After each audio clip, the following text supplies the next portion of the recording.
ભરૂચ જિલ્લાના અંકલેશ્વર તાલુકાના કોસંબડી ગામ ખાતે આવેલ સાંઈવાટિકા સોસાયટીના રહીશો છેલ્લા 10 દિવસથી ભારે હાલાકી વેઠી રહ્યા છે। પાડોશી સોસાયટી એવી શ્રીનાથ સોસાયટી ખાતે બોરની કામગીરી ચાલી રહી છે, જે કામગીરી દરમિયાન જમીનમાંથી નીકળતું કીચડ સાથેનું પાણી જાહેર માર્ગ પર ફેલાઈ રહ્યું છે, જે કીચડ સાથેના પાણીમાંથી પસાર થતા લોકો લપસી રહ્યા છે, તો વાહનો સાથે પણ સ્લીપ થઈ રહ્યા છે, જ્યારે સિનિયર સિટીઝનને સૌથી વધુ સમસ્યા નડી રહી છે।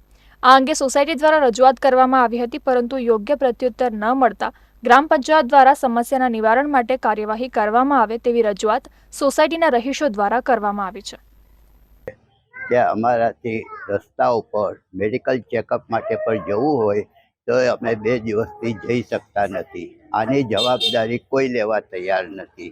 તો આ બાબત વહેલી તકે અમને કંઈ રાહત મળે કે કંઈ પણ પ્રકારની સગવડ મળે એના માટે હું આપશ્રીને તો આ સીજી દર્શન એટલે મતલબ આ બિલ્ડિંગ વાળા જે છે એ આ રીતે બોર કરાવે છે અને આવી રીતે કિચડ બહાર કરી દે છે। અમે એમને સવાલ કર્યો, એમને કીધું કે આ રીતે ના થાય, તો એ કહે છે કશો જવાબ અમને મળ્યો નથી।